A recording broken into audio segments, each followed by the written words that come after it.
You sell them. I know. That's what yes then. What did you do with three? I don't even know what you do with one. Every day. Yeah. Two things I don't, one thing that I don't have and one thing I don't do. Mine usually for mine.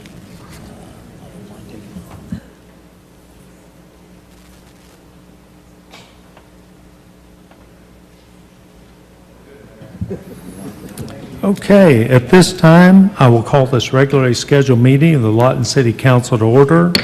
Please stand for the invocation by Dr. Robert Weger of the Bible Baptist Church and remain standing for the Pledge of Allegiance. Let's pray. Our Father, you told us in Jeremiah 33:3 that when we called unto thee, that you would answer. And so, Father, we're thankful for the freedom and the liberties to come before you to this afternoon and ask for your wisdom once again to each council member and the decisions that lie before our city. We thank you for the wisdom that you've given, for the direction. Have your will and way as we continue, and we ask this in Jesus' name. Amen. I pledge allegiance to the flag of the United States of America and to the republic for which it stands, one nation, under God, indivisible, with liberty and justice for all. All right, and please be seated, and thank you, Dr. Weger of Bible Baptist Church. Please call the roll. Chapman. Here. Burke. Here. Hampton. Here. Fortenbaugh. Here. Johnson. Here. Warren. Hankins. Here. Harris. Okay, looks like we have a full house today, and now we have the reports by the mayor and city council. We'll start down here with Ward 1, Ward 2, 3. The Meadowbrook Hines Neighborhood Watch will meet this coming Monday at 7 p.m. at St. Paul's United Methodist Church. So I encourage people who live in that area, please come to our meeting. Detective Dye will be our speaker. Mr. Ware? Thanks, Mayor. Again, I just want to reiterate and thank all those that had me and my family in prayer during my health issues. Glad to be back and on the road for the citizens of Ward 5 and the citizens of Lawton. Good to be here. All right, thank you. Ward 6. I'm particularly glad for the rain we just had. We needed it. We needed a whole bunch of it. And there was fires all over the place. And we had a firefighter get killed fighting that fire up near Lake Ellsworth, or one of the lakes out there. It's really unfortunate, but that's good news. I'm glad we had that. Just wanted to remind everyone that there's an open house at the Owens Multipurpose Center on March the 25th, and you can come out and get information from different resources that provide services in the community. Okay, and I want to say that during spring break, I went by the Patterson Community Center and attended a STEM camp. And those guys were shooting off rockets and doing all kinds of things. I don't even think there was a fee to participate. A lot of great things happening in Lawton Fort Sill, and that was just one of them. And now we'll move on to the proclamations of Donna Campos Barahona, and I hope I said that right, Citizen of the Month, and the Ladies Commission will come forward.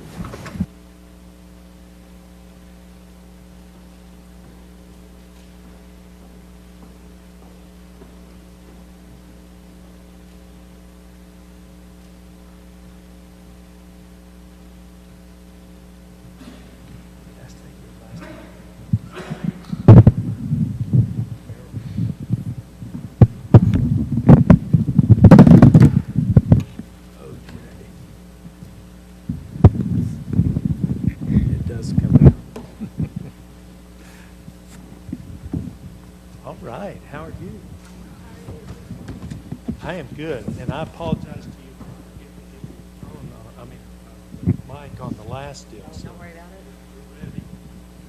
You're going to get this. So I love doing the Citizen of the Month, and during COVID, the situation didn't allow for us to do a lot, and one of the reasons was the Women's Commission couldn't meet. And so now that we're firing this back up, it may seem like we're having more than one Citizen a month. It's because we got to catch up. There's a lot of great things going on in Lawton Fort Sill, and it's important to recognize the people that are doing it. And today, we have a very special Donna Campos Barahona. Did I say it right? Barahona. Okay, you did better than I did. All right, so let's read this proclamation. Whereas Donna Campos Barahona has gone above and beyond working with the Humane Society of Lawton, Comanche County to improve the lives of animals while serving as the organization's vice president and holding a position on the board. Donna Campos Barahona also donates her free time by volunteering, and the work she does is vital to keeping the Humane Society of Lawton, Comanche County running optimally. This includes ensuring that food and supplies are available to support foster families, ensuring that the Humane Society of Lawton, Comanche County can provide medical care to improve the health and well-being of foster animals. Whereas Donna Campos Barahona works to secure financial support through grants and several annual fundraisers, which are then administered to assist the community through food for animals, spaying, and neutering. Whereas she has set an example for others in the community by volunteering an additional 720 hours a year of her time. She is a cat foster herself and works to coordinate foster and adoption efforts within the Lawton, Comanche County community. Whereas the work she does is instrumental in saving the lives of animals and improving their quality of life. The impact of her work can be seen in the wagging tails of happy faces of the animals and their foster families. The wagging tails of the foster families? Sure. I'm sorry, I had to do that. Now therefore, I, Stan Booker, Mayor, City of Lawton, do hereby proclaim Donna Campos Barahona, and I hope I said that right, as Citizen of the Month for April 2022, and commend her for her many contributions and unselfish commitment to the progress of this community and to the residents of Lawton Fort Sill. On behalf of the City of Lawton and all the animals, thank you for setting an inspirational examples for others to emulate. Let's give her a round of applause. Would you like to say something? No? And I'm going to let Emily tell a little bit about the Women's Commission and the Citizen Vote. All right, so my name is Emily Ellis. I am the current chair of the Mayor's Commission on the Status of Women. And we are a commission made up of community volunteers, a member from each ward, and then a few extra. And so we meet every month, first Tuesday of every month at noon. And what we do is we're an advisory committee for the mayor.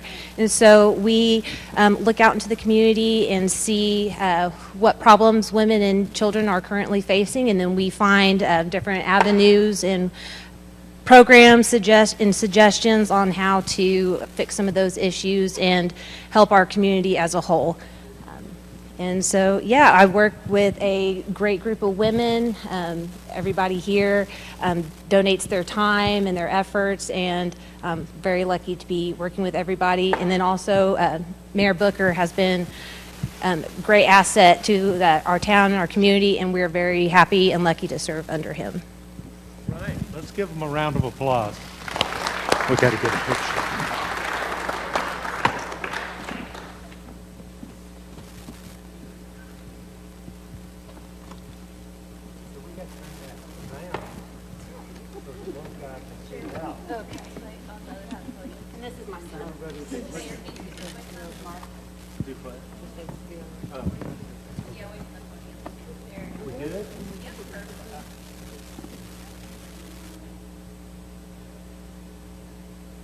All right, let's give them another round of applause. Thank you. Okay, great. You don't have time much more. Can't say that now. All right. Now we have a proclamation for American Red Cross Month. Who's here to receive this? Okay, well, you know what? Knowing the Red Cross, they're still out doing some stuff. And I mean, we even see the Red Cross in the Ukraine. So the Red Cross is very active. So I'm going to go ahead and read this, and we'll give them a round of applause, even though they're not here. Whereas March is American Red Cross Month, a time when we recognize the humanitarian organization that alleviates human suffering and helps increase community resiliency during times of disaster in Lawton and across the United States and around the world. The American Red Cross of Oklahoma has a long history of helping fellow Oklahomans and those in our neighboring states who are in need by providing shelter, care, and hope during disasters, by making our community safer through its life-saving home fire campaign, by providing mobile canteen support service to our city's first responders, by providing life-saving blood, by teaching skills that save lives, and by supporting our military, veterans, and their families. During this Red Cross Month, we thank and honor the selfless volunteers, dedicated employees, and generous supporters who make this compassionate work possible. Whereas since the beginning of July 2021, the Red Cross volunteers have responded to local disasters, opening 26 cases in Comanche County and providing immediate assistance to 74 residents. A lot of times this stuff's happening and we never even know what's going on. The American Red Cross provided rapid and immediate support in the form of food, lodging, and follow-up recovery support. Meanwhile, when large-scale disasters like wildfires, coastal hurricanes, tornadoes, and floods devastate families in other parts of the country, the Red Cross workers and volunteers leave their homes and deploy to disaster zones and work alongside Red Cross agency partners to provide refuge, food relief items, emotional support, recovery planning, and other assistance. And whereas every day people in our community depend on the American Red Cross, whose life-saving mission is powered by the devotion of volunteers, generosity of donors, and partnership of community organizations, and whereas we dedicate this month of March to all those who support its vital work to prevent and alleviate human suffering in the face of emergencies. Now therefore I, Stan Booker, Mayor of Lawton, by virtue of the authority vested in me by the Constitution and laws of Lawton, Oklahoma, do hereby proclaim March 22nd as American Red Cross Month and encourage all Americans to support this organization and its noble humanitarian missions. They're not here, but let's give them a round of applause.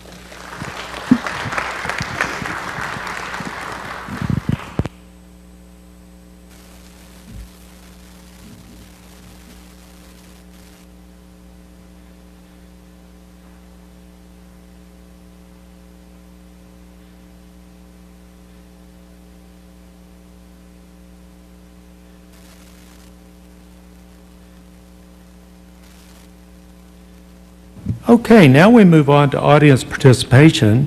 Anyone having an item of business to present to the City Council that does not appear on the agenda, please come forward at this time.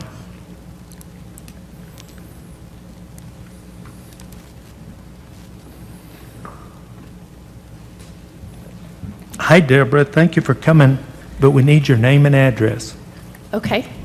Deborah Johnson, 6927 Northwest Maple Drive. Okay, thank you. So I'm here to present to the council and to those attending today a couple of community events. The first one is representing the health department. There was a really encouraging community meeting held on March 10th. Some of you were present and some in the community as well, where we talked about the need for identifying risk factors at the neighborhood level and then introducing protective factors to address those. And so the encouraging part that came out of that meeting is that we have partners identified across 4 of the 8 wards that are going to be allowing their site to be used for programming outside the traditional walls of our organizations who can provide workshops and classes and trips and events and different things at the neighborhood level. And so some representatives of that group are going to be taking a trip to Shawnee to kind of see how at the neighborhood level they do some of that work. And then we're going to continue to build upon that through training with the site partners and those who will be delivering workshops and programs in those neighborhoods. So it's not anything new that's happening in Lawton necessarily. It's just we're centralizing some of those efforts at the neighborhood level to make sure the access is easier for the people living there. The second thing I want to share with you as representing Fit Kids, I'll pass this.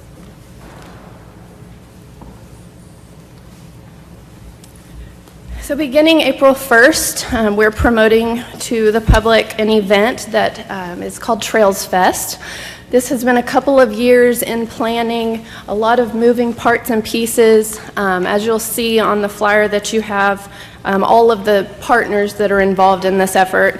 So we just want to invite all of you to attend and be part of this exciting event. It's highlighting outdoor recreation and healthy living opportunities in our area. So we know that we have lots of things that are here annually who may host special annual events or who people have the opportunity to go see and visit on the weekends. And so we're going to take one weekend in June. It's June 17th and 18th for Trails Fest. It's actually a passport event, and so the public will be able to take a passport to all of these locations, get it punched, participate in things that normally would have a fee associated, that as long as they're providing the passport will either have fees completely waived or greatly reduced. And then we'll have a closeout ceremony at Cameron and do some raffle drawings for participation. All right, thank you for coming. Thank you very much. Is there anybody else that would like to come forward during audience participation?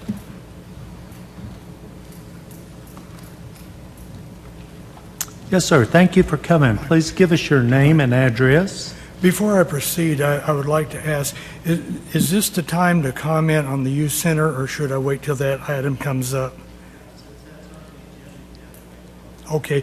The other thing I wanted to discuss is the Okay, we need. Did you give us your name and address? Well, I just wanted to ask if I could talk on it, and then I will go through all the formality. I wanted to talk about the busing.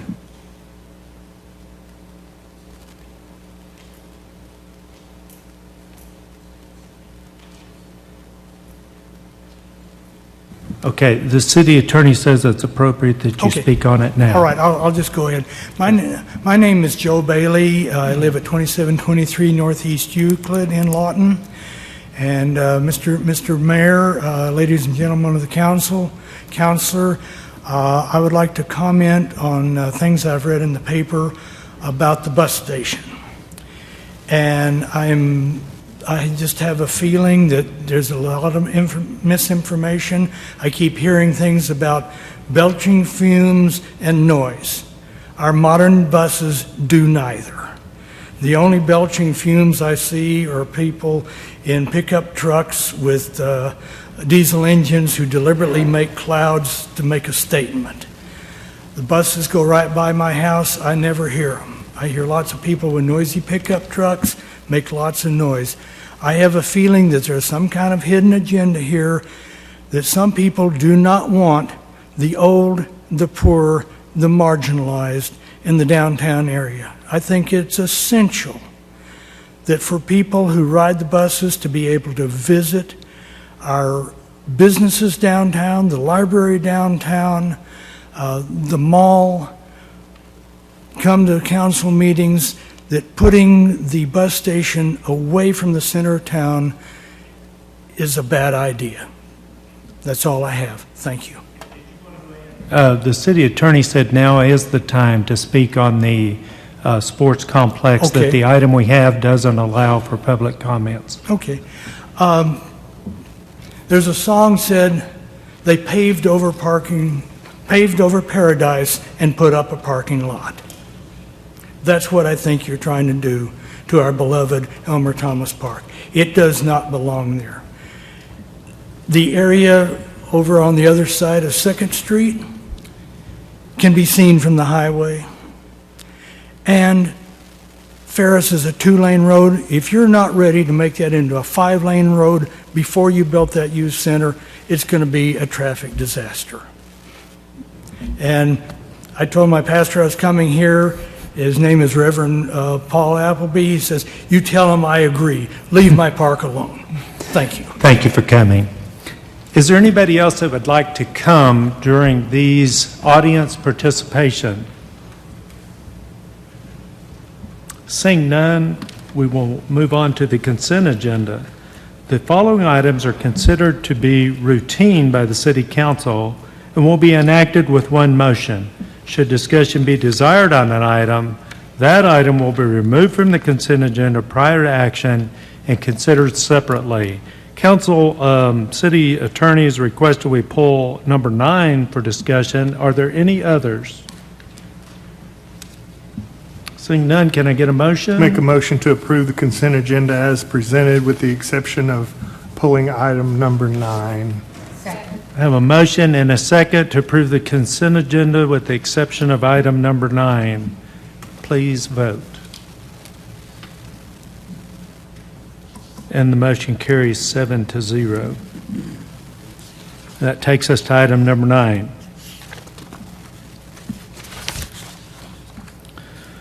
Consider granting a limited access easement to FTG Brown LLC for a driveway and water service line across city-owned property adjacent to 1010 South Railroad Street and authorize the mayor to execute the easement. John. Council Mayor, this is just a housekeeping issue. So one of the attachments is the location of the map of the proposed driveway. So the easement is a proposed driveway as well as a water service line that runs through that area as well. So the map that's attached to the agenda item does not have the water service line graphically represented, but the new map that I gave to the city clerk does. Have a motion for approval. Is there a second? And a second. Discussion or debate? Please vote. Motion carries 8-0. Takes us up to item 15 under business items. Receive an update on the status of the professional services agreement with Stantec Architecture Incorporated for the City of Lawton's Youth Sports and Recreation Facility, and consider directing staff to terminate said agreement and to develop and evaluate potential options for the sports facility project to be brought back to council for consideration. Dwayne. Mayor and Council, you'll recall back in December of last year, we brought an item to you with the architectural firm present, asking for you to approve the concept of the new sports facility. Council approved that and gave direction at that time to go forth and negotiate a final agreement with that company to produce all the construction documents and to move the process forward, and then to also allow the mayor and the city clerk to execute that document. At this point in time, I'm here to report that we've been unsuccessful in obtaining a favorable agreement between us and the architectural firm. What we ran into is just too many differences of opinion on the way to do business. They proposed and they call it an AIA, it's American Institute of Architects standard architect contract, which when reviewed by our legal staff, the formatting we were okay with, but some of the verbiage needed to be revised, and we just couldn't come to terms on that. So in light of the fact that we were unable to do that, we basically reached an impasse. So I felt like it was important that we bring that back to you. One of the things I also felt that was important after talking with the city manager was at the time that this was approved, the original vote on when this went out to the CIP as part of the Propel, it was a $12 million project with $8 million of that to come from CIP funding. And $4 million of that to be raised through other means, fundraising, grants, etc. And so what happened was we learned about a DCIP grant, which is a Defense Community Infrastructure Program grant that we felt very comfortable that we would be eligible for up to around $8 million. So as we proceeded to go through the steering committee process and come up with the concept of this, the budget that we were looking at was roughly $20 million. So that's what we felt like you were looking at back in December. At the point where we got the contract or the actual amount of the cost of construction, that number had ballooned up to $24 million, not including the fees associated with the design and any kind of contingency fund. This made us uncomfortable, and we felt like it was important that we had do our due diligence on the contract to try to reel that in as much as we could. So where we're at today is asking you to direct staff to send notice to terminate that agreement, so that gives us an opportunity as a staff to go back and look at some other potential ideas to help this project continue to move forward.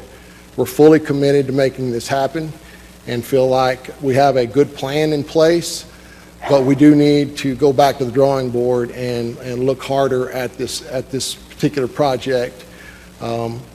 If passed today or approved today to this item, we would go back to our steering committee, review where we're at, and come up hopefully with some solutions to get the project off of High Center, so to speak.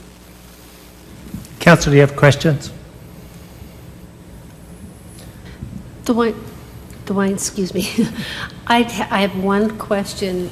I'm reading on Facebook, misinformation probably. Some conversations were that it wasn't the city who had a concern with the architecture company, but the architecture company did not like the city, didn't want to work with the city. So I'm unaware of that. What I can tell you is, without getting into the weeds of the agreement specifically, that there were multiple issues, some from a legal standpoint with the indemnification type language. There was some language in there specific to the aesthetic appearance of the facility and who had final approval of that process. And I kind of equated it to, you know, if I'm hiring a contractor, he's not going to tell me what color to paint my house. And so we felt like, you know, that among other things, a lot of the problems with it had to do with cost. There were too many variables that we couldn't get nailed down. And so as a result, we just felt like if we couldn't get a favorable agreement, we did not want to go through some of our past errors and some of our older contracts and have to deal with some of that. So, thank you. I just wanted to get that cleared up for those people who are spitting out misinformation. Yeah, I've not heard that, and I don't believe that's accurate. Mr. Burke. I agree that we definitely want this project to go forward. I don't think any of us ever thought it'd be in the $20-something million range when this all started. But one of the things that we did in the FISTA was we did an amount not to exceed with the firm that we used and in the bids. And I think that's what you have to do here. You have to say, this is the limit that we're going to spend, and that's it. And you make it work. And you do, some sort of, maybe it's a location adjustment because of the way it's being built. I don't know. There's got to be a way to fix this, but it's, there's just so many options, I think, out there, and I think we got to do it right, and we don't want to end up in a deal where we're at $30 million in a sports facility. I just can't imagine that. So the reality of this is, when this thing was initially proposed, $12 million would have bought you a whole lot more then, and COVID happened, and everything has just gone out of sight, and so the reality is, there's no way you're going to get the kind of facility that this community wants to see for that kind of money, which is exactly why we're asking for the opportunity to go back and look at other potential options of how we can make this thing work. I just feel like putting it on pause long enough for us to regroup and come up with a better plan would be beneficial to everyone involved. Did you have anything else, Mr. Burke? Okay. Mr. Hampton. Thank you. I agree that we need to get this moving as quickly as possible. Some of this, obviously, in moving forward, we're going to be looking at other options as far as other companies. And in that, we're pretty confident that we should be able to get somebody possibly easier to work with and better better options for the citizens as far as the steps in moving towards getting this in completion. Is that clear? I'm not going to say anything bad about the architectural firm other than, they've been doing this a long time. Yes, sir. Maybe I can answer that question. So, to answer the comment that Ms. Chapman made, and maybe to answer your question, Councilmember Hampton, they were very professional conversations with the engineering firm. Just because we couldn't see eye to eye on how that contract was structured to support the vision that we had, doesn't mean that it was, they're a bad company. That's not to say that at all. We just couldn't come to an agreement that realized and protected the city's best interest as far as how the building would be designed, color schemes and things of that nature that some of these architectural contracts have that give the architect some leeway, right? We weren't comfortable with that, and we just couldn't come to a resolution. It was a very professional process. We just couldn't get to where we needed to be. Of course, let's make it perfectly clear that neither Councilman Chapman or I feel like that anybody's unprofessional at all, as well as the staff and the companies that we deal with. But, we do have to, and I know everybody up here knows that, everybody here knows that, we do have to represent the citizens as they're involved in this, and they do have a voice. I usually say they're my boss. So I think that we're just looking for clarity. Let's hope that nobody thinks we're trying to say anybody's unprofessional at all in any way from this dais. But as we represent the citizens, I think that we just wanted to make sure that there was some clarity in what they were thinking. I myself have had several people wanting to get in conversations with me, and there's,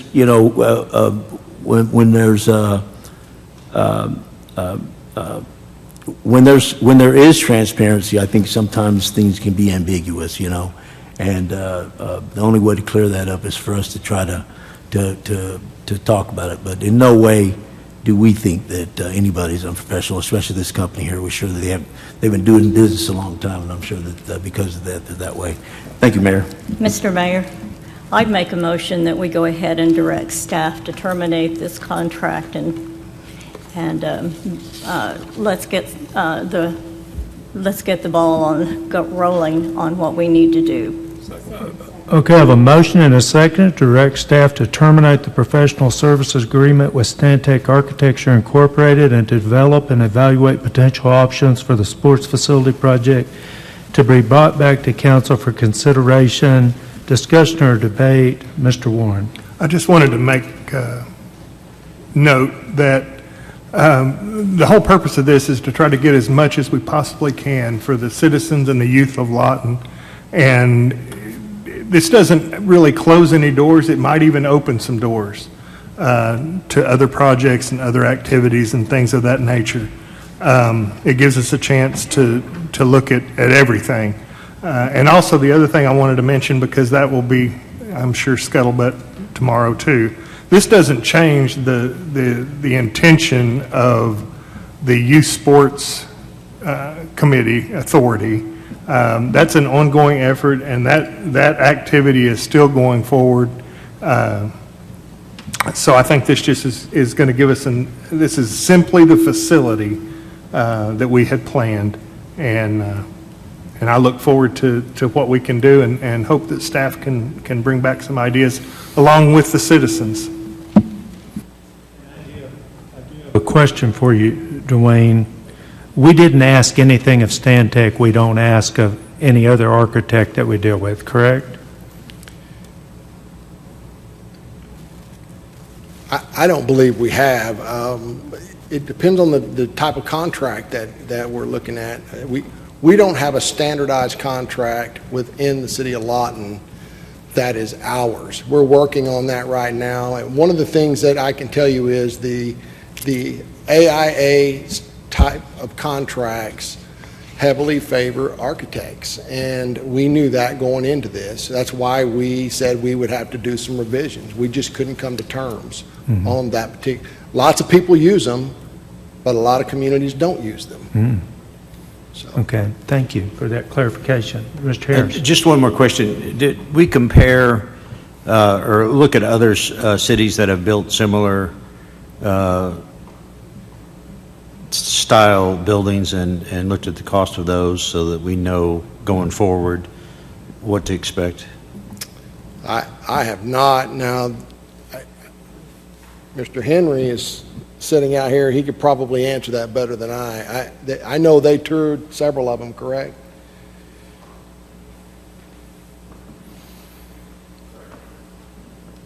He wanted to come up.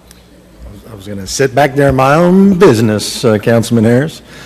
So the answer is yes. And to the earlier question about how did we get from where we were to where we are today, the number, if you remember the first council meeting, the number we came up with, I mean, we had basically stolen a drawing off of PSA's website with permission, so I guess it wasn't stealing. We were using that to try and come up with a number. And then we used their most recent construction project, and we added a 5% year inflation number to it. That was 8 years ago now. So that number has changed a little bit, and then COVID's added to it, but so that's the difference. Norman is embarking on a project very similar to this right now, other than they have 2 swimming pools inside the facility. It's 120,000 square feet, it's $36 million. So the numbers they're coming up with on construction cost on this is about $278 a foot, which is about $20 a foot cheaper than what Norman is putting in with the 2 aquatics. So, context. York. Any other questions? Debate? Please vote.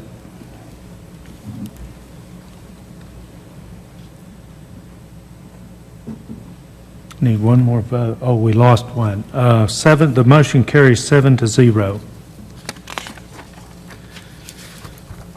Moves us to item number 16.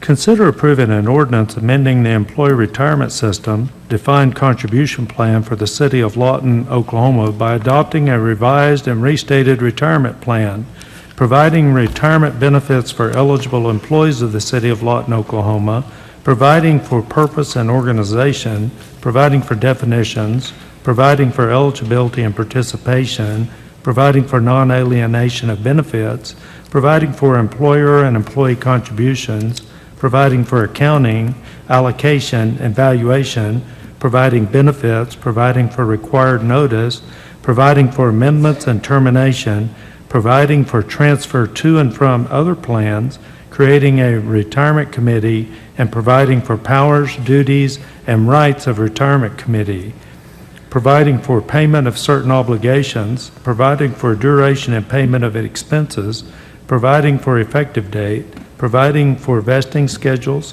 providing for a fund to finance the system to be pooled with other incorporated cities, towns, and their agencies, and instrumentalities for purposes of administration, management, and investment as part of the Oklahoma Municipal Retirement Fund, providing for payment of all contributions under the system to the Oklahoma Municipal Retirement Fund for management and investment, providing for repealer and severability, adopting those amendments mandated by the Internal Revenue Code and declaring an emergency, and authorizing the execution of said ordinance to include the attached joinder agreement and any other documents authorized by the ordinance as necessary. Craig.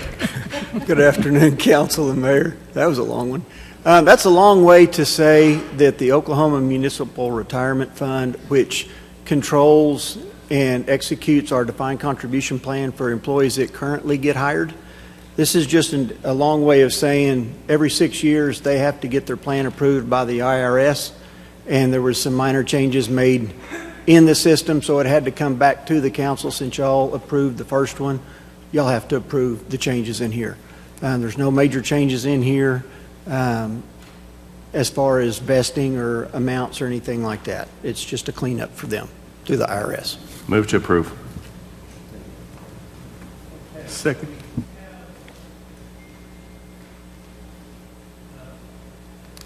Move for approval to adopt the ordinance, waive the reading of the ordinance, read the title only, declare an emergency with said ordinance to become effective immediately after passage, and authorize the execution of said ordinance to include the attached joinder agreement and any other documents authorized by the ordinance as necessary. Please read the title. An ordinance amending the employee retirement system defined contribution plan for the city of Lawton, Oklahoma by adopting a revised and restated retirement plan, providing retirement benefits for eligible employees of the city of Lawton, Oklahoma, providing for purpose and organization, providing for definitions, providing for eligibility and participation, providing for non-alienation of benefits, providing for employer and employee contributions, providing for accounting, allocation, and valuation, providing benefits, providing for required notice, providing for amendments and termination, providing for transfer to and from other plans, creating a retirement committee, and providing for powers, duties, and rights of retirement committee, providing for payment of certain obligations, providing for duration and payment of expenses, providing for an effective date, providing for vesting schedules, providing for a fund to finance the system to be pooled with other purposes of administration, management, and investment as part of the Oklahoma Municipal Retirement Fund, providing for a payment of all contributions under the system to the Oklahoma Municipal Retirement Fund for management and investment, providing for repealer and severability, adopting those amendments mandated by the Internal Revenue Code, and declaring an emergency. Please vote. I misunderstood that, I think. Did he read that again? I was going to say, you write long titles, you have to read them. I need one more vote. Okay, motion carries 7-0. Moves us to item number 17. Consider approving an ordinance pertaining to personnel policies and procedures, including any floor amendments that may be made thereto, amending section 17-11102, 17-11137, 17-11137.2 of Division 17-11 and 17-14, Article 17-1, Chapter 17, Lawton City Code 2015, by redefining an introductory period and introductory status, addressing the relationship between introductory periods and employee transfers, including as to rescinding promotions and voluntary demotions, providing for severability, and providing an effective date. John, or Craig, who's talking? Okay. Craig. This came, here a few months ago, we came to the council and we got some of Chapter 17 change that involved introductory status and shift differential and that kind of things. But with the city attorney's office, we've been looking at other things to help clear up Chapter 17 a little bit. And in this, what we did is we cleared up if somebody takes a transfer to another position, or they get promoted to another position, or even a voluntary demotion or an involuntary demotion, if they go back to it, used to everybody's in an introductory stage for 12 months, any new position they go to. What we did on this is we took the promotion, we took the transfers, and we took the voluntary demotions and said, if you have been an employee for 10 years or longer, you don't have to go back through an introductory phase. We just figured if somebody's being transferred or promoted and they've been here for 10 years, hopefully the director's done their due diligence and they know whether the person's going to work out or not. So it's just more or less putting in here, if I'm for the crux of it, if somebody's been an employee for 10 years or longer and they're transferred, demoted, promoted, or anything like that, they don't go through an introductory status anymore. They just go on. The other parts of it is if you are promoted or transferred or anything, and during the first 6 months of that change in job, if the employee feels like that they're not a good fit for the job, or if the manager feels like they're not a good fit for the job, they can be put back in their previous position or something close to. Okay. Questions? Move to approve the resolution, move to approve the proposed ordinance, waive the reading of the ordinance, read the title only, and establish effective date. Second. Have a motion and a second. Please read the title. An ordinance pertaining to personnel policies and procedures, amending sections 17.1.1.102, 17.1.1.137, 17.1.1.137.2 of Division 17.1.1 and 17.1.4, Article 17.1, Chapter 17, Lawton City Code 2015, by redefining introductory period and introductory status, addressing the relationship between introductory periods and employee transfers, including as to rescinding promotions and voluntary demotions, providing for severability, and providing an effective date. Please vote. And the motion carries 7-0. Number 18, consider amending an ordinance to littering and dumping trash penalties, 16.3.1.321, Chapter 16, Lawton City Code 2015, updating language to reflect state statute and updating penalties, providing for severability and establishing an effective date. Janet. Good afternoon. We are proposing a change in our ordinance, and this was actually recommended by our city prosecutor. We worked with the city attorney's office to standardize and update our language to reflect the state ordinances and to give more flexibility in the way that they associate with the rulings, the sentencing for littering. It actually gives them a lot more flexibility because they are able to work with the offender based on a lot more variables than what we have had currently in place. Does this have to do with just kind of people dumping, or is it some of the businesses that we've talked about recently? What exactly does it have to do with? This is both. It would be for homeowners as well as businesses. I don't think that there's any distinction. John, is that correct? Yeah. Okay. And we have had, some of the businesses, when we have given citations, the amount has been low enough that it has been easier just to pay the citation than to fix the problem. Mm-hmm. And so this is part of why we're asking that we identify more closely with the state statutes. Okay, and so the second time they come with the same citation, they will be theoretically fined more. Yes, the amount would be greater. Okay, well, I'm glad we're doing this, and I can see the impact of your department, Neighborhood Services, out, and of course we all know enforcement begins with education. And so we educate the businesses first, and I think it's made a big difference. Council, any questions? Yes, Janet, the bottom part of this states that any person convicted of throwing a flaming or glowing substance, I'm assuming that's cigarette butts? I will have to ask John about that to be sure, but it would seem to imply that. Okay. I'm sorry, where are you reading from? On the very last section. Page 1, at the bottom, the new terminology. Any person convicted of violating the provisions of this section with any flaming or glowing substance or any substance which may cause a fire shall be punished by a fine of not less than $750. Yeah, so those could be cigarette butts. Those could be, I guess that could include some vaping products as well. But the main point there, I think, is cigarettes. Okay. And what about like dragging chains on a trailer that could cause a fire?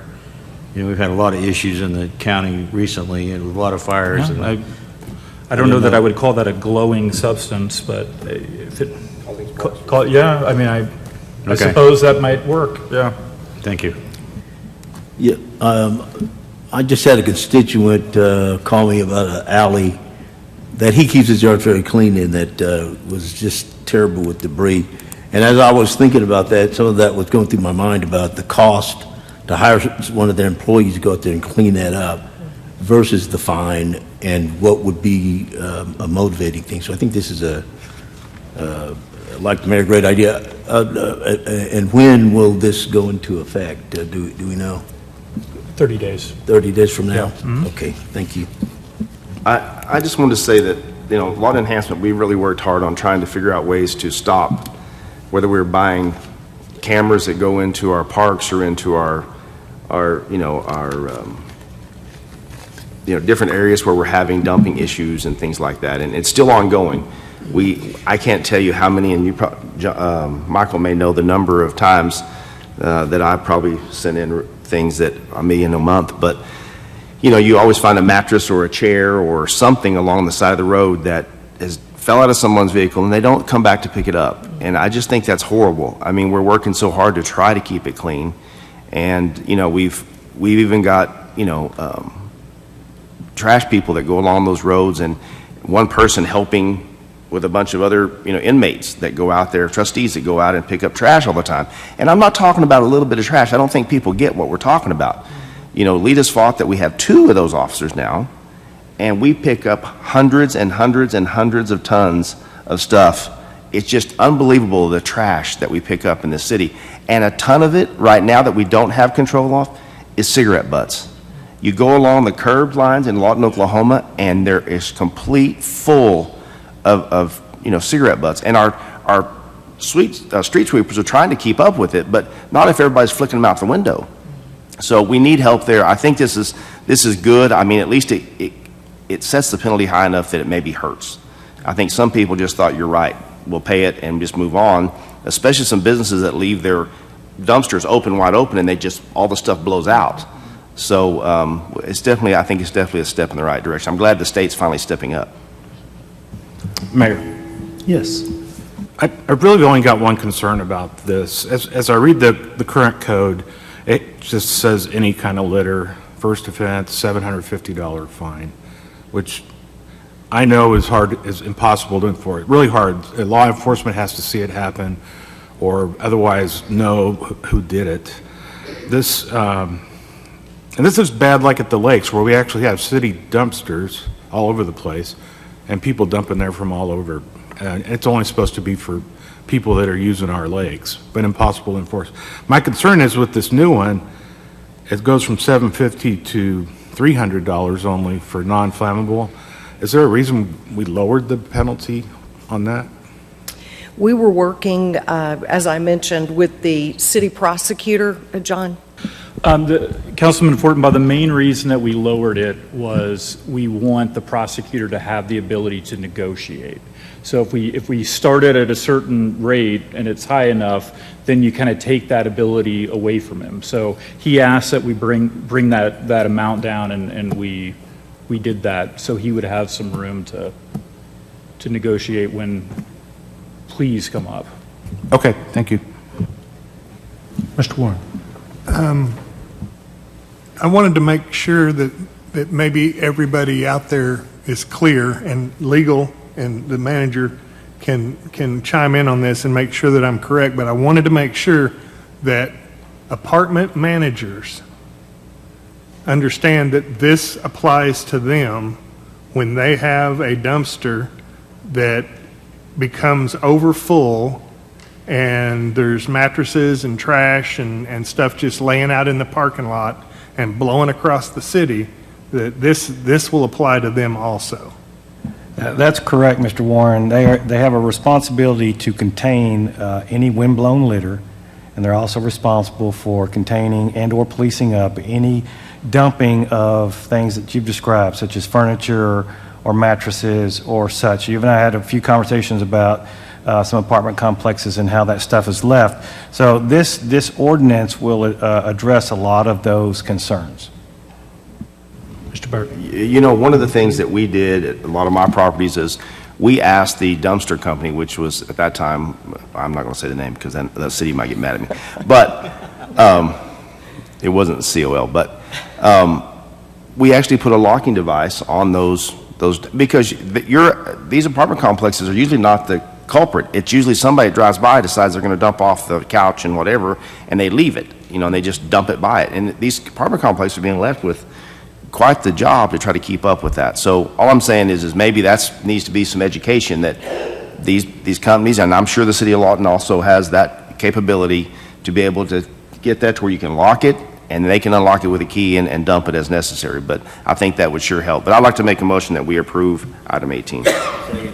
Motion for approval of item 18, and this is waive the reading of the ordinance and read the title only. Who seconded that?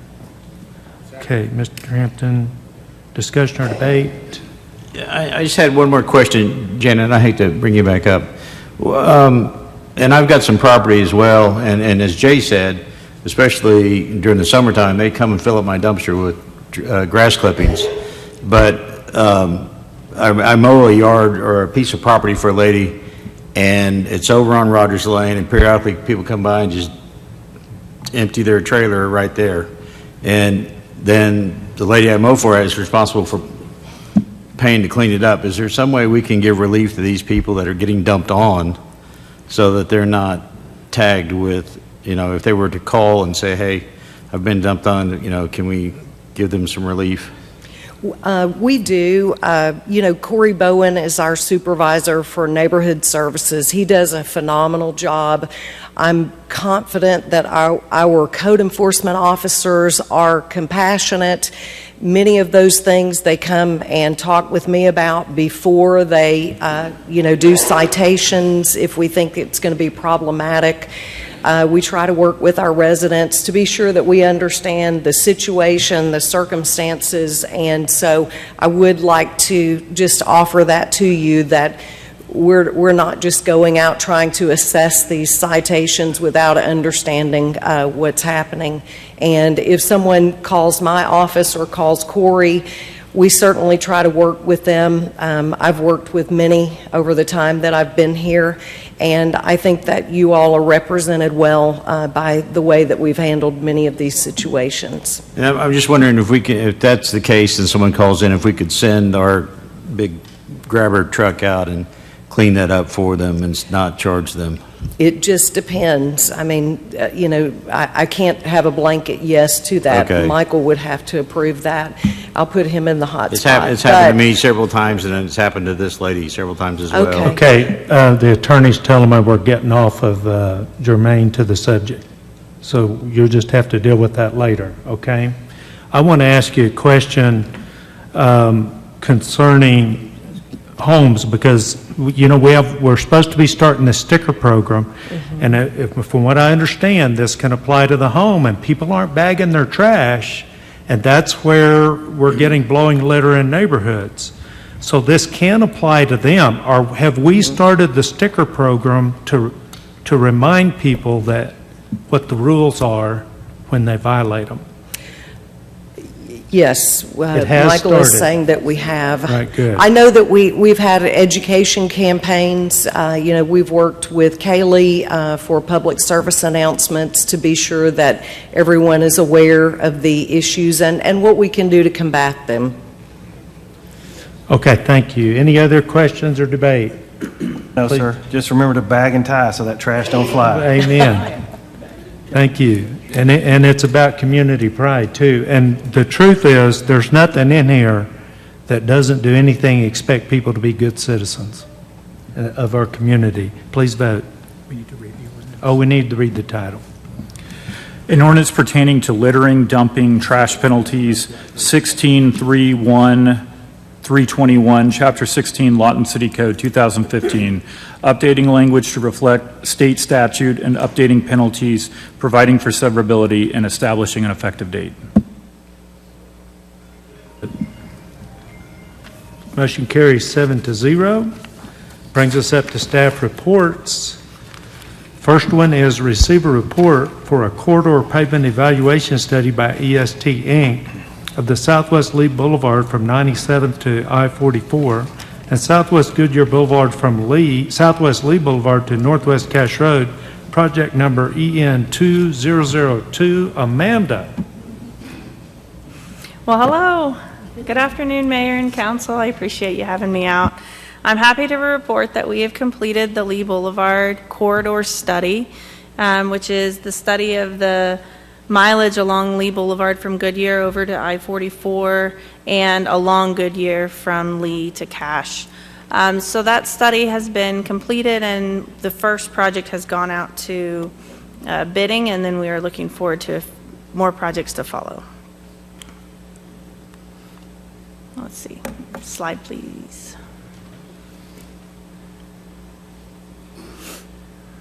That's not on. I see. I got it. Thank you. Okay. So as mentioned, our studies was basically 8 miles along Lee Boulevard and about 2 miles on Goodyear. You've seen these extents, but this basically just shows the full aerial and all of the limits that were looked at. So our first step was to look at the existing conditions. This had a variety of items, as you can see on the left, which included the street classification, minor arterial versus primary arterial. It included ADT counts, so those are all the existing count locations that were available along the corridor, and in the report it summarizes how the traffic changes as you get closer to I-44. Traffic increases as you would expect. And that data was all used for the analysis of the existing pavement condition as well as the recommendations of what we would recommend to move forward with. So then the report also summarizes, of course, our proposed pavement conditions and our proposed pavement typical section. So we're proposing the not widening anything. Everything goes back to the same limits as they are now, and mostly the same material. The one exception to the material change would be on Goodyear Boulevard. Currently, it's all asphalt, and the recommendation would be, due to the high number of trucks, that would go back in as concrete. So the last 2 rows of the table in front of you has concrete pavement for Goodyear Boulevard. The rest is basically the same as what was existing. Remove a portion of the existing asphalt through cold milling and put back new. We had a series of patching recommendations. The patching requirements ranged from 5% to about 22% based on our geotechnical analysis, and then a full depth replacement was recommended on Goodyear Boulevard. So you can kind of see the colored bands. The green areas are pavements that's in pretty good condition. It'll have some minor patching, blue for a little bit worse, and then the orange sections are going to need to be addressed with significant full depth patching to nearly a quarter of the project extents. So we have 3 typical sections. One is an asphalt cold mill and overlay. You take off 2 layers of asphalt and you put 2 new back, and we're recommending that on the open section, so that would be from Goodyear to 67th, that we are going to fog seal the shoulders, save a little cost there. You don't have traffic driving on the shoulders. They're not in as bad of shape. So instead of cold milling and overlaying, we will be fog sealing those. Then you have your curb and gutter sections, and so you still are going to be removing 2 inches of asphalt at a time. So you're going to do that process twice, and then you're going to put it back twice. Any areas that have some major lows or highs, you're going to require curb replacement, but anywhere that we can save the existing curb that's in good condition, we'll do that. So then the last typical section is concrete pavement. It's 8 inches of concrete pavement over 10 inches of aggregate base, and that is a significant difference, but we're only talking about panel replacement except for on Goodyear. So we're going to go out and mark the specific panels that need to be removed and replace those panels with this typical section. So something that's new, I haven't come to council with this information yet before. We looked at proposed sidewalk considerations. We looked at both sides of Lee Boulevard. Ideally, on an arterial street, you would have sidewalk both sides. It would be able to be ADA compliant both sides.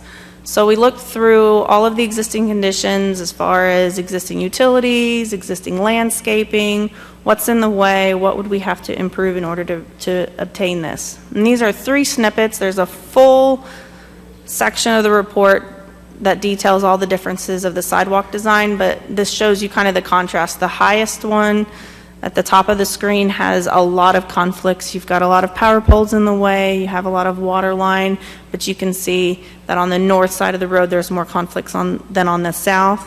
And the next graphic shows another scenario where you have maybe 5 conflicts within this stretch of road, and then the last is a very simplified area. So this information can be used to decide if it's possible to go in and add sidewalks to certain sections as part of these projects coming up in the curb and gutter sections with minimal impacts, or something that's within the city's budget. The other thing is that with the grant funding that's become available for the first section, you may be able to continue to apply for grant funding and help come out with a little bit of this flat sidewalk being covered under that. So we just included that information in the report for your use. The other thing that we looked at was all of the major roadways that are intersecting Lee Boulevard. As you know, there's trucks that turn that are full-size semi-trailers that are coming and going from Lee Boulevard and accessing the city. So the first case that I'm showing you is 82nd Street. This is one that the existing conditions works fine. You can see the red lines are the wheel base of the truck. The blue line is the turning path that they actually follow. And so you can see that their wheels are able to maintain on existing pavement, no widenings needed. And then to contrast that with the most extreme case over at First Street, the most extreme case that we found, you can see that all 4 corners require additional pavement, and 3 of those corners have existing parking lots on them. So this may not be a situation where we would want to provide truck turning movements, but the problem is as you can see, there are trucks in the aerial photograph. They're using this corner now today.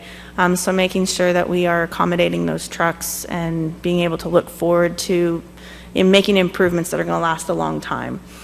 So this is included in the report. Again, it's a little bit outside the scope of the original study, but we wanted to provide you with recommendations of things that may need to be looked at in these sections of your city streets. So then this is the adjusted budgets. This does have sidewalk improvements, and it does have replacements of the turning radiuses at all of the intersections. In the report, they are broken out, so those columns could be completely removed or added back in as needed. But this would be the 5 projects. The first is an asphalt open section, and I'll talk about it a little bit more on the next slide.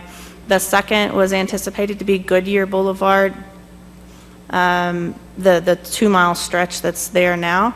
And then phase 3 is an asphalt curb and gutter section. Phase 4 is another asphalt curb and gutter section. And then phase 5 would handle all of that concrete at one time.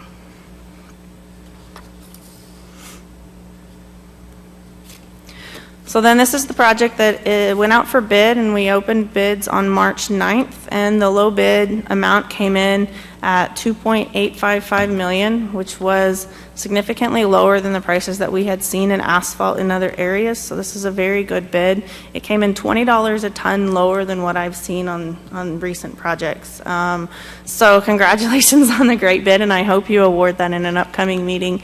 But anyway, so the $2.855 million is the low bid amount. It's anticipated to have 90 calendar days. That's what's in the contract. So its estimated completion date would be summer of 2022.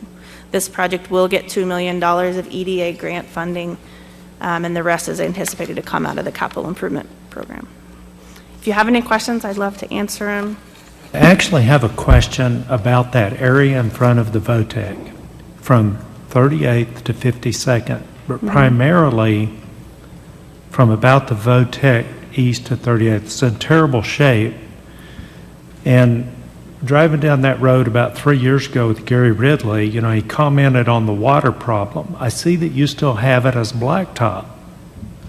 You feel like we're going to be able to get a good life out of that in that area?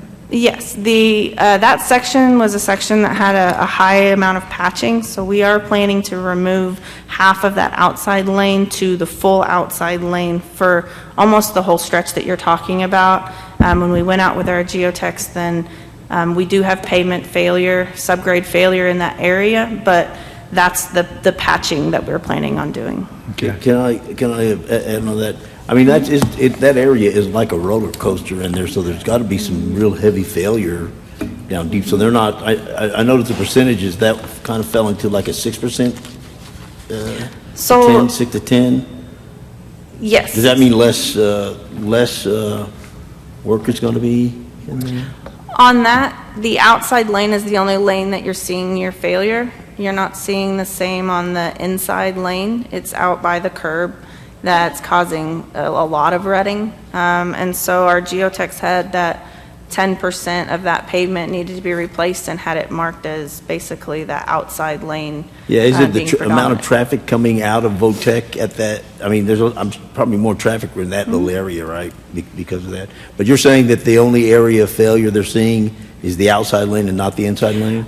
The entire roadway section has the dips and rises. That is the scope of an overlay project. You're not going to get a full-depth reconstructed grand project that's with a 20-year design life or more. If you full reconstruct a road, you expect to get 20-year minimum design life. With an overlay project, you get 5 to 7, and that's what this recommendation is that you would be making these improvements over a lot of city streets, but you're looking at a 5 to 7 year life after that construction is completed. Thank you. So the only other comment I have is we need to sign this company up where they change their mind. Yeah, I agree. I agree with the mayor. That particular, and that road is right down by my office. I question why we're just overlaying it if we know that this is going to happen again and we're going to have to go back. Why don't we go ahead and go in there with concrete? We did an analysis of basically what's out there now, and because Lee Boulevard used to be a state highway, it has a significant amount of pavement that's there now. It's not seeing a thin section. On Goodyear, the reason we recommended a full-depth reconstruction is in some areas you have 3/4 of an inch of asphalt over dirt. So that's definitely not going to hold up to truck traffic. If we mill that off, we're milling into dirt. There's nothing left to rehabilitate. In other areas, it does go to 4.5, and in one core that we pulled, it had 6 inches of pavement, but it looked like maybe it was a patching area because it was the only core along Goodyear that had that 6-inch depth. So that's why the recommendation on Goodyear was that you won't get 5 to 7 years out of a rehabilitation on Goodyear, you'll get 2. So we recommended full-depth reconstruction. Then we decided to go with concrete pavement because in the city of Lawton, you guys get really great prices on concrete, and it really does come competitive with asphalt, and it does have a design life that's longer. And again, the question is, well, then why don't we do concrete on Lee Boulevard and outside of Votech? I mean, what caused those humps that are there now? Yeah, so that's the shrink swell that you have in your soils in Lawton. And if you wanted to find a specific limits that you want to go in with full depth reconstruction in order to get that long pavement life, because there's a specific area that's important. But the study was for us to come up with an analysis of what we could do for 5 to 7 year design life. All right, and thank you. that's why it wasn't recommended. Any other questions? All right, thank you, Amanda. Thank you very much. Finance report. Joe Don. How y'all doing today? Ready to get this over with? Okay. I suppose I use this to navigate through. Okay. Well, I have prepared a little PowerPoint here for you to look at to go along with these, to go along with the finance report. The first thing I want to talk about a little bit is the sales tax comparison report. The reason we do this is because, and look at sales tax in particular, because that's a pretty good economic indicator for the city of Lawton. Right now, we're doing relatively well. We saw a little bit of a downslide from last month, but we're still running at about 11.85%. The problem with that is that, well, not really necessarily the problem, but what I do want you to understand is that the numbers that we're seeing now are actually numbers that reverted that for sales in December and January. So we're still getting through that Christmas hump and getting through some of that period of time. to drive these sales. Right about that same time, and the reason I believe that the sales tax is going to start dipping down some is that about that same time we started seeing increases in fuel, increases in utility cost, increases in all this that is going to drive our citizens' disposable income or discretionary income down. And they're going to have to be paying more for groceries, more for things like that, and not as much as the discretionary items that they may have normally done. And I do want to point out that right now, with the way the way we are structured, about 20 million. We've collected about $42 million, with 20 million of that going toward general operations, and 21 million going toward our CIP capital improvement programs. The concerns I have about moving forward, as we've talked a little bit about, are the cost of goods and services. Not only is this affecting our citizens, this is affecting the city of Lawton also. We're seeing our fuel prices go up. We're seeing our cost of materials going up. And we're trying to combat all that. And just to kind of put this in a little bit of context. Our utility revenues. Yeah, across the board, we're seeing our utility revenues about being pretty well stable with, right in line with what we did last year. We've seen a little bit of a dip in our water revenues. We've seen our sewer revenues are about flat. Our garbage revenues are pretty flat. Part of the reason I think we're seeing this dip in our water revenues is because of the way I have set this up to analyze it. The way we converted, when our software system was converted last year or the year before, we brought over the information at a lump sum at the end of the year. We didn't bring it over there monthly. So we're missing out on some of that seasonal activity. And I think that's the reason we're seeing a little bit of a dip now is 2021 is just a monthly average. It's not necessarily, it doesn't necessarily take into account the season. December, we see a dip. People aren't watering as much. We're fixing to start that spring season up. I've already watched people start watering their yards and things like that. And we're going to see that increase. And I think as we work the year through, you'll see that more stable. Landfill fees did see a little bit of a decrease. There are a couple of reasons for that. One is the conversion. The other is we had some, we've discovered some issues with some of the software not transferring into the weighing software that the landfill uses wasn't transferring over some of the billing, some of the information to billing, and so we missed out on some billings that we should have accumulated up till now, and we are fixing that. So I believe this will level out in the future as we get those softwares corrected and those bills out. If we look at when we look at our general fund, and there's about 4 funds here that make up what our general fund grouping is, I want you to realize 90% of our revenue is coming from taxes, sales tax, use tax, franchise fees.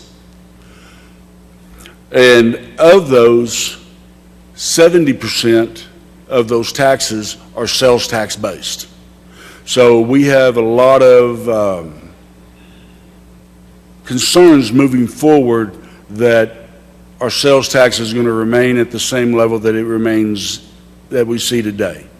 I do expect that it to go down. For when we look at budgeting for our sales tax, I think we're going to be looking more at a 1 or 2% increase, not at an 11% increase is what we're seeing today. Just to kind of give you some ideas. Some of the things that you may have, we've got services and charges here in the general fund.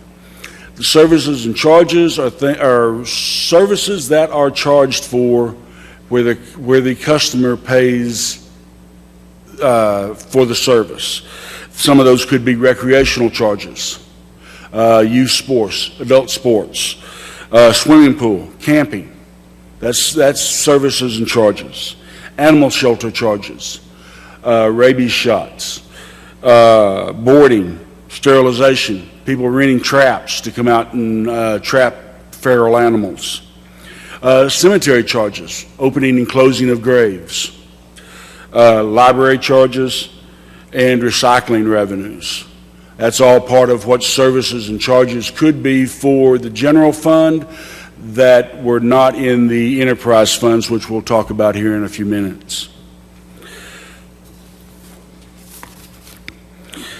When we're looking at our breakdowns and a comparison to previous years, we see again our taxes are up. This graph is, I don't like this graph as much as I could because taxes skew it so much. You can't really see what's happening down in some of those lower levels. But a lot of those levels are remaining pretty flat or have dropped. I mean, intergovernmental has dropped substantially from last year. But the reason for that decrease is our CARES Act money that we received last year. We received roughly $7 million worth of sales CARES money. So far this year, we've received, about $572,000 for intergovernmental, which would be grants and things like that. We are seeing a decrease in our fines and forfeitures and our licenses and permits. And this is due to another error that we have found that we're trying to rectify. The current way individuals can pay their warrants for police fines and things like that over the internet isn't working correctly. For example, if you had a $100 fine and you had a $2 service fee, you tried to pay it over the internet, it came through as two different charges. You may have had enough money in there to pay the fine, but the $2 service fee rejected you or overdrafted you, and it kicked out the whole thing. We're having to go back and re-get some of that money, rebill for some of that money, make sure that our people that are collecting those understand that. So we expect this to come up. We've got that problem corrected. We're changing some software around, and we expect that to come up. It may just take a longer time to make that happen. Interest revenues are down. They're a little bit lower than what last year. We're looking at ways that we can plan out our investment, our expenditure for some of our capital dollars that may provide a little bit more interest revenue than what we've seen in the past.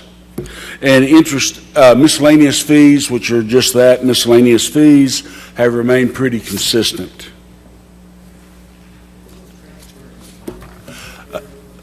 Excuse me, sir? Transfers in and out. That's where money is transferred in to cover up deficits. The general fund does not produce enough funds to cover all our expenses.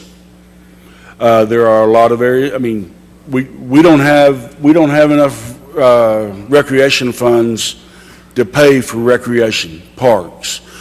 And that comes from other funds. And you'll see the offset on that in the enterprise fund side, where our expenditures for that area greatly outweigh some of our other areas that we would typically see as higher. But, fire services, police services, those things don't generate enough income to cover their costs. And that's what those are, where we're transferring money in from other funds. As far as our expenditures for this fund is concerned, we see that 71% of our expenditures are personnel. This is going to be salaries, benefits, insurance, pension, workers' comp. The other two, services and charges, materials, supplies, are just that's our professional services that we go out and purchase. That's materials and supplies for different projects that we are working on. Pretty self-explanatory. Our capital items and our debt service are very little to no budget for that. The reason for that is that our debt service, general fund, as you well know, only way it can incur debt is go out to it for a vote of the people. So general fund really doesn't incur any debt. If it incurs debt, that's listed for a specific fund, such as a capital improvement fund, a GO bond for streets, things like that. Those funds will carry the debt. Those are more special revenue funds than they are general fund items. Capital outlay, the majority of our capital outlay is in our CIP projects. So these funds have, the capital improvement projects for Rolling Stock or Propel 2019. That's where we're going to see our capital improvement items. Now, before you go forward a little bit, so in a number of cities that I've been in, I'd like to give you a little perspective. Personnel services usually consume somewhere in the neighborhood of 80% of the budget, and we're at 71%. So that's an average, and it's not a hard, fast number, but generally you can expect about 80% personnel cost in a general fund budget like this. As far as as we compare our expenditures to prior years, we see again personnel, the two areas that we're seeing increases in, personnel services, other services and charges. Personnel services relates back to strategic salary increases that we did. We have not been able to hire for positions that are open, so we're paying more in overtime right now than what we possibly should be. That because we're short-staffed. Our other services and charges, other charges and services are higher at this point in time for the same reason our pocketbooks are. We're paying out more for gas. We're paying out more for electricity, water, sewer. Those things are all in the other services and charges area, and that's what's driving that area up. When we look at our enterprise fund, we see that nearly 100% of our, statistically 100% of our revenues come from other charges for services. This is water bills, sewer bill, landfill fees, garbage pickups. These are the services that we're paying for. There are some other items, there are some minor monies in governmental, miscellaneous, and loans and interest, but statistically, it's very, very, very small compared to the overall budget.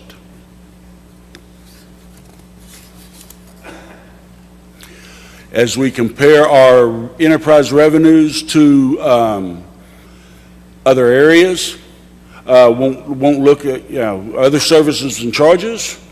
Relates back to water, sewer, service. These are items that, the other thing I would like to mention is that, or make sure everybody's still aware of, is that our enterprise fund operates as a business. We expect these operations to pay for themselves, to pay for the depreciation, to pay for the maintenance and upkeep of everything that we're doing. That is the purpose of these. And hopefully we provide enough money that we can transfer over to the general fund or other funds that don't produce the revenues that are needed to operate those the services that our citizens expect. For example, it's always the one I like to use because it's pretty easy. Streets don't generate any money, revenue to the city. They cost the city a lot of money. That money's got to come from somewhere. Typically, that's something that we're looking for the enterprise fund to be able to transfer over to cover for.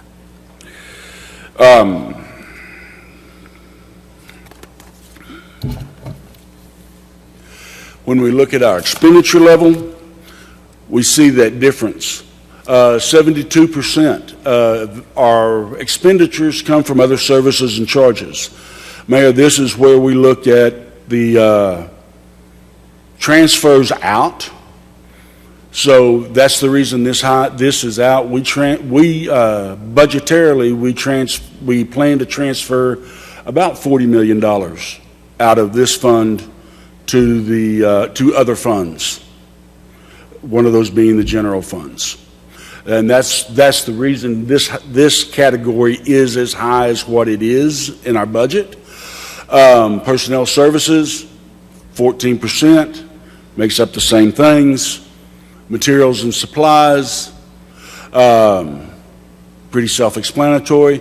We do have debt service in this because we do go out for loans. We do borrow money from the general fund does borrow money. And we do have some capital improvement items that we purchase out of this area also. If we compare this to previous years, our personnel services are slightly higher. Other charges and services also slightly higher.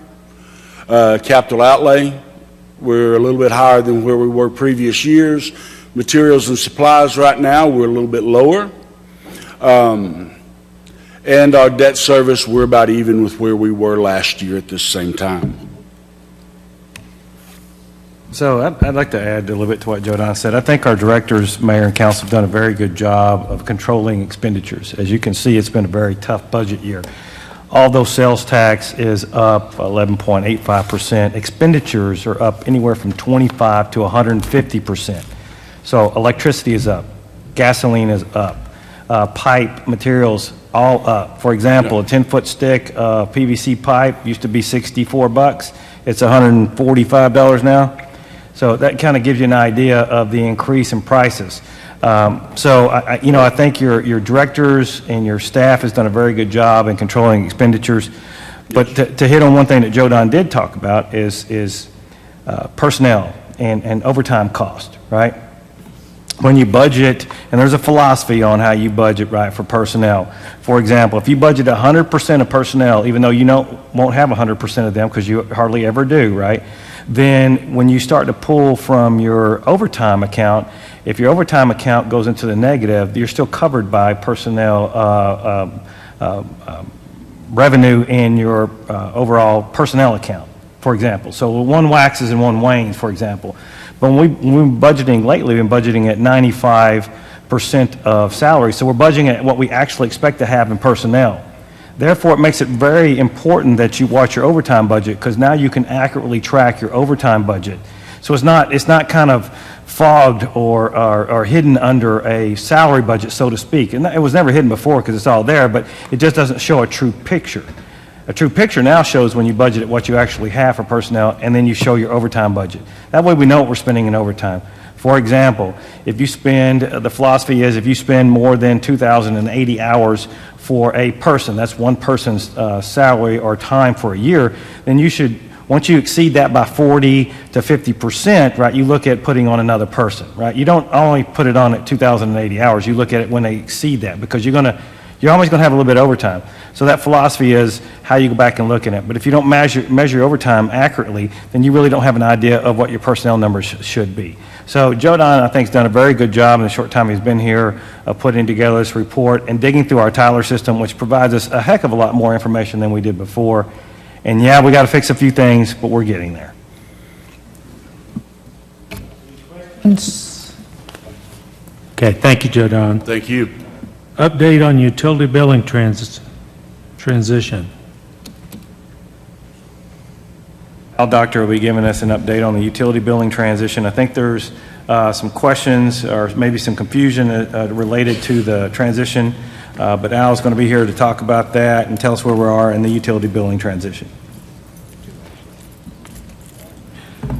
Good afternoon, Mayor, council members. Good afternoon. All right.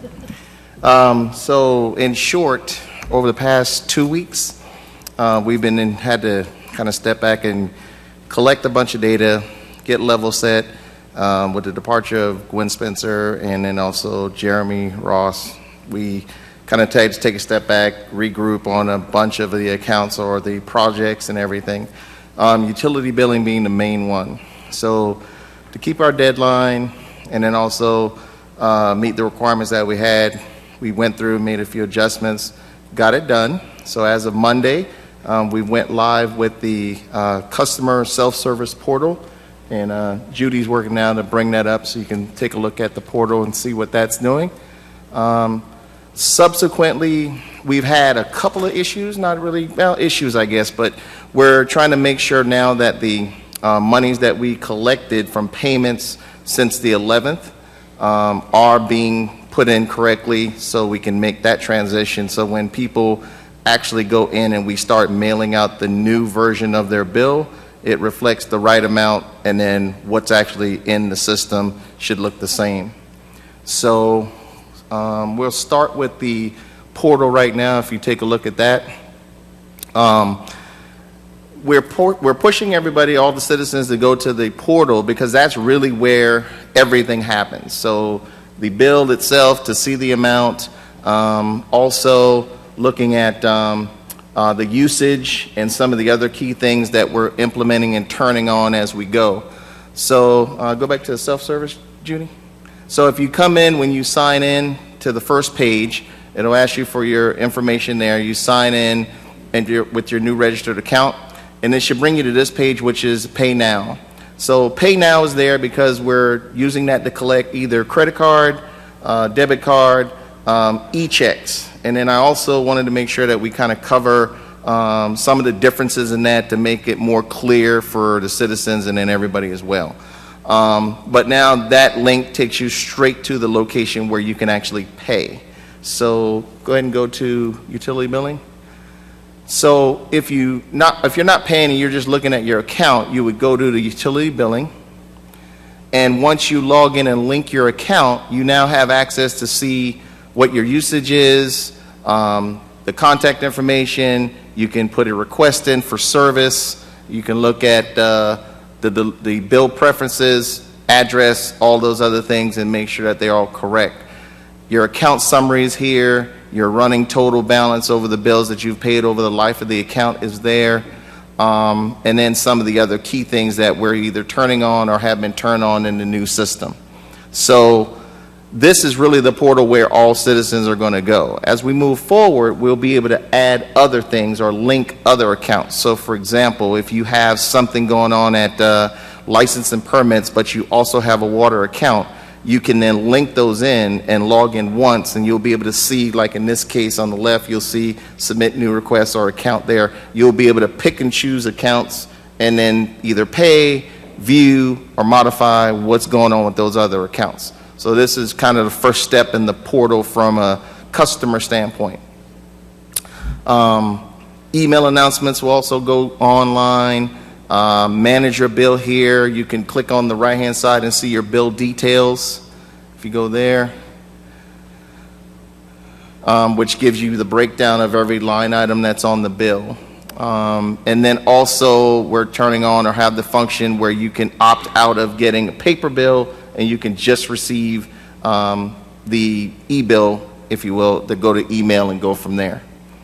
The next step that we're doing, once we ensure that all of the payments that we collected and everything have been properly put in and the accounts and amounts match up.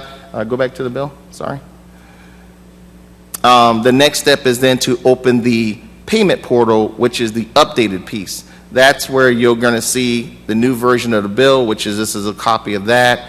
You'll be able to set up your ACH, set up your text reminder for billing, set up your credit card payment if you want to do that, or your e-checks if you will. So any questions so far? Okay. So I want to go back to that and kind of focus on the bill part for a second, just to hopefully clarify some of the things that we've been getting for that. There are two ways, or the one way to actually pay your bill is to do bill pay through your own bank. So if you go to your bank's website and turn on bill pay, that means that your bank is going to draft the funds out of your account maybe that day, and then they're going to mail the city a check for the bill. That time is going to take 2 to maybe 5 days turnaround, depending on the weather, depending on when the bank put it in the mail, and all of that. Once we get that payment, then we go in and submit it as a regular check being paid on the account, which may take another 1 or 2 days, or actually 1 day really, to turn a check around in the system and get the payment in there and posted to your account. So that's your time frame in that process.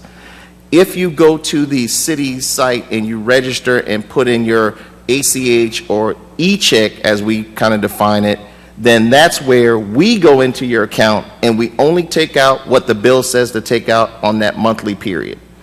If you do it the other way through your own bank, you're essentially saying, I'm going to pick a number. Let's say if your bill is $75, you tell us you want to send us $100 every month, no problem on your bill. We're going to get a check for $100, but you're also probably going to start building up a credit, because as you build up, the bill may be $75, but you've sent $100, so month number 1, you got a $25 credit. Month number 2, you got a $50 credit, and so on. So you're always going to be building credit there, or building up overpayment in the account. So if you don't want to do that, the best effort is to go log in, register, and then we go in either to your credit card, your bank account, or whatever you're setting up, and we take only what the bill says to take on that month. So if it's, in this case, $88 that month, we only take out $88, and you have a zero balance until the next cycle. Make sense? So that's one of the things I think we heard in terms of confusion about ACH versus bill pay versus what do they call it, auto draft, and some of the other terminologies that are out there. So really, our expectation is that citizens are going to go to our portal, put in their information, store it there, and then it's all secure, of course, and then we go in and we just take out what we need when we need it to cover the bill. Everybody's on time. Okay? So that's really the crux of that. That part will be turned on within the next 24 to 48 hours, once we ensure that, of course, the account numbers are correct, because we wanted to make sure that the bills reflect what you see. Once you pay, then you know it's either zero balance, or if it shows a balance, you don't look in one place and it's one number, and look in a different place and it's something else. Then we start getting questions there. We do have a helpline set up. So for those citizens who are elderly, that was another issue, and you don't, well, not take that back, not just elderly, but those who don't have email and or email or web or internet, you can call into the number and we will walk you through setting up your ACH where you have the bank account. So you would just give us your account information, give us your routing number and an account number, and then we will set that up for you. So we'll still go in and take the bill or take out the amount for the bill, but you don't have to worry about going in and doing all the registration, because we do a email verification, which you need that, and then we also do verify on the account and everything else. So text messaging, if you don't need that, then we just turn it off. If you want it, great. It'll remind you of, hey, your bill is due tomorrow and we're going to take out X, and it'll get a text message doing that. So we'll go with that process, and that should be available, as I said, within the next 24 to 48 hours. And then we'll put out, of course, press releases to kind of show that piece. But if anybody is having an issue, or anybody needs assistance with setting up any one of these accounts, you can call the 800 number or 888 number that we've put out. We have people on the line that will help you create that. If you don't know your account number or customer number, we can give you that as well, and then walk you through. It probably takes about 5 minutes to set up once you get going, and then go from there.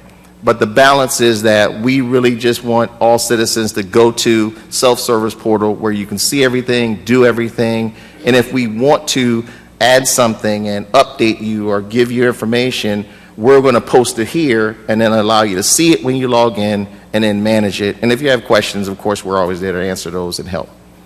Any questions? Al? Yes, sir. I just want to mention, this is a great thing.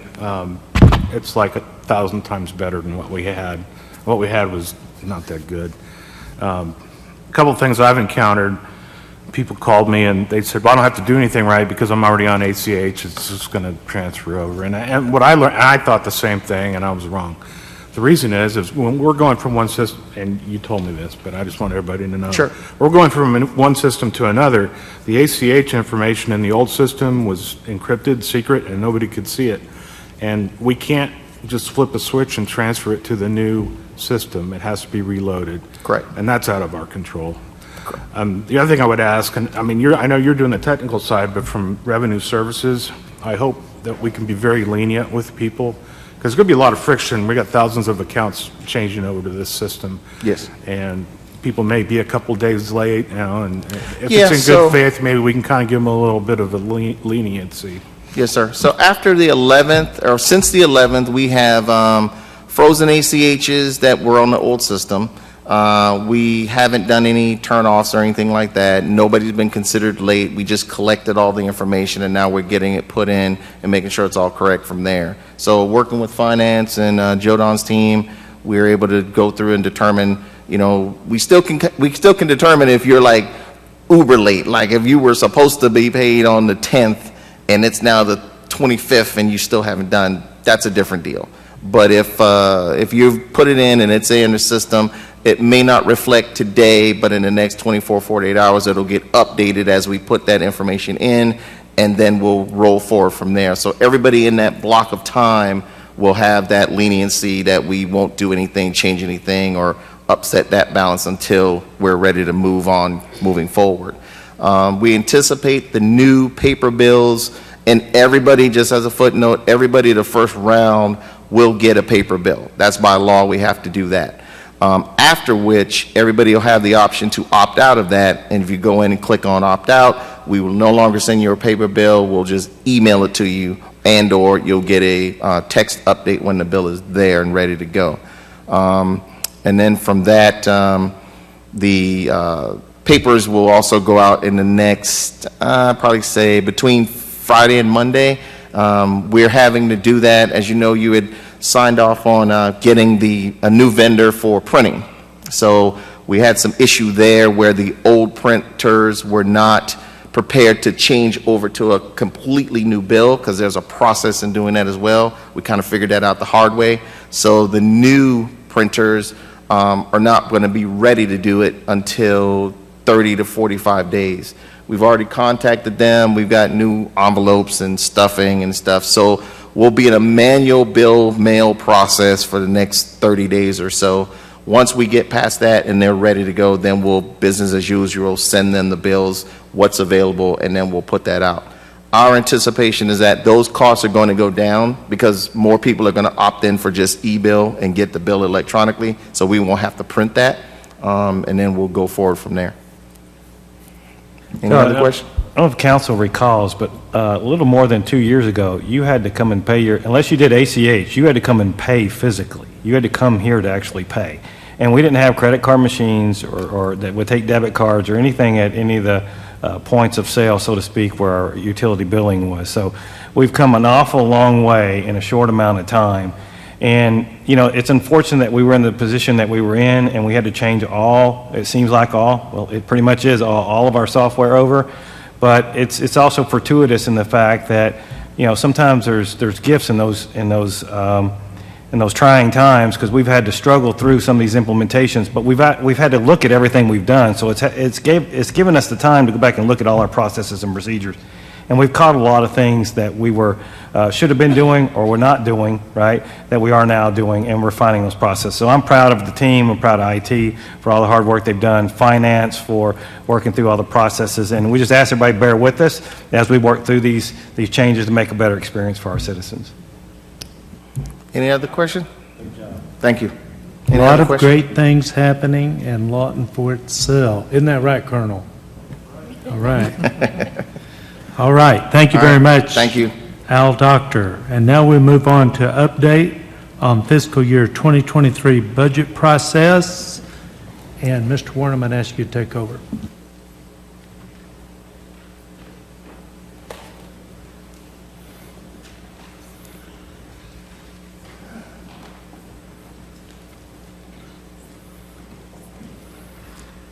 Okay. Well, city manager and I have been discussing the budget. We've met with all the department heads by now. We've made our first pass through everything. So we're probably about 75% of the way through our budget. That's a good thing. The problem that we're seeing right now is that we are about $6 million expense heavy. There's several reasons for that. One, we've got a 27th payroll this year. Just the way the calendar falls, we're going to have 27 payrolls this next budget year. Each payroll that we have is about $3 million. We're working our way through that. We're seeing, I've been working in the cities for 30 years in unprecedented price increases right now. I mean, for example, one of the price increases Michael didn't mention was the price of rock and street material, which I think has gone up 127% since December. And we just see those continuing to rise over the near future. Our fuel costs, our utility costs are all going up. Those are all things that we've got to have to operate just the basic necessities of our business, and we're just seeing increases that we've got to try to cover. We have figured in a 7.5% consumer price increase for utilities to help offset some of that. But we're still going to have some more work to do to kind of pare those numbers down and finalize that budget for your consideration. Do want to let you know that we will be getting out some workshop dates to the city clerk here in the next few days to get out to y'all. We anticipate having 4 workshops in April to kind of give you an idea of times. Once the city clerk has been able to verify those dates with you, we'll be able to sit down and start having more detailed discussions about our budget and our budget process for 2023. Michael, have I left anything out? No, I think, what's important is we just didn't pick 7.5% out of the sky. We got that off of a council resolution that dictates to staff that we go out and look at the CPI.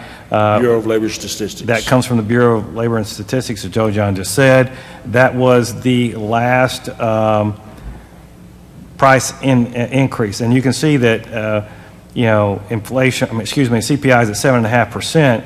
And although, again, we've talked about sales tax being up, it doesn't encapsulate, that's an aggregate. It doesn't encapsulate energy, for example, which is, last year about 30%. So it's going to be a tough budget process, but we got good staff. We're confident that we'll work through it all, and we'll have a recommended budget for council. But as Joe Don said, we'll break this budget up into probably personnel, operations and maintenance, capital, and then if we have a remainder, we'll see what that budget looks like so we can meet the statutory deadlines to have the budget in to you guys to make a recommendation on as required by law.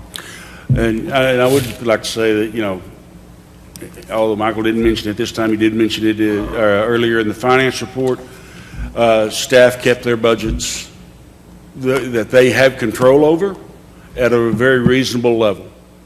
There were no questions about why did you ask for that, or why did you ask for this amount. It was all very reasonable, and we just got to work through it. Yes, sir. My time is up. Okay.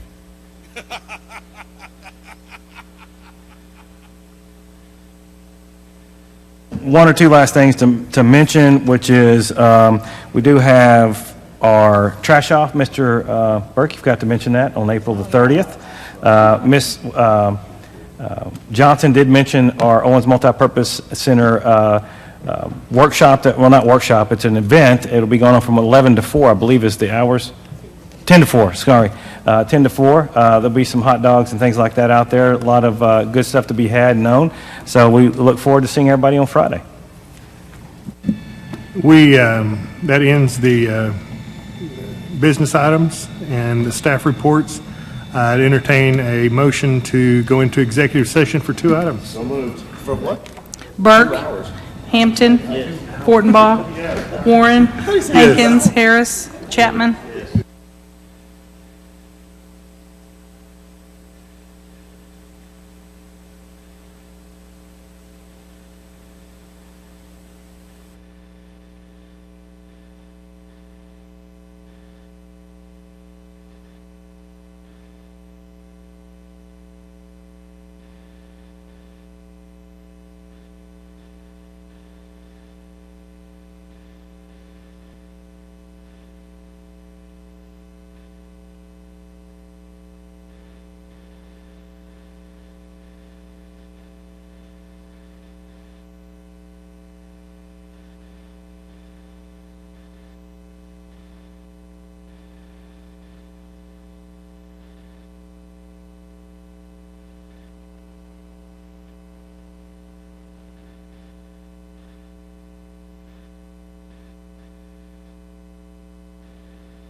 We are back from executive session.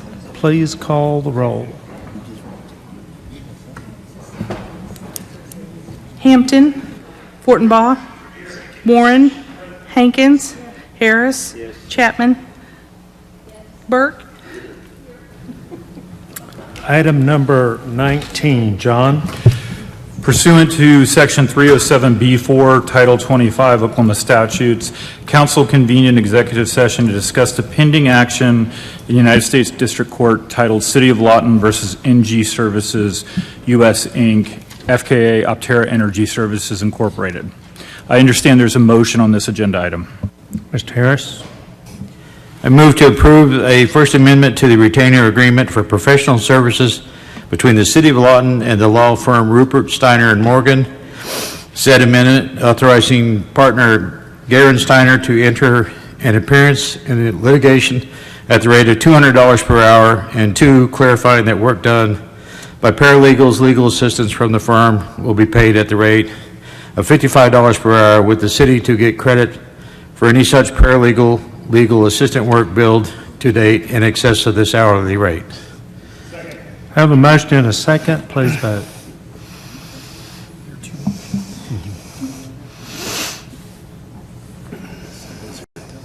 Motion carries 7-0. Do we have another motion on this item?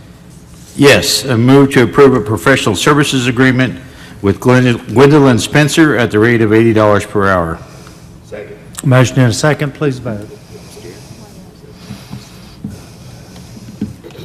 Motion carries 7-0. Moving us to item number 20. John. Pursuant to Section 307B4, Title 25 Oklahoma statutes, council convened an executive session to discuss the status of an ongoing investigation concerning pension calculations. I understand there's a motion on this agenda item.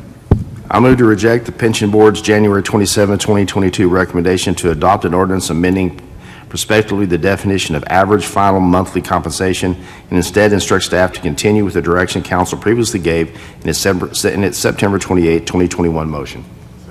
A motion to reject and a second. Please vote. And the motion carries 7-0. Do I have a motion for adjournment? Motion in several seconds. Please call the roll. Fortenbaugh. Yes. Warren. Yes. Hankins. Harris. Yes. Chapman. Burke. Hampton. Yes.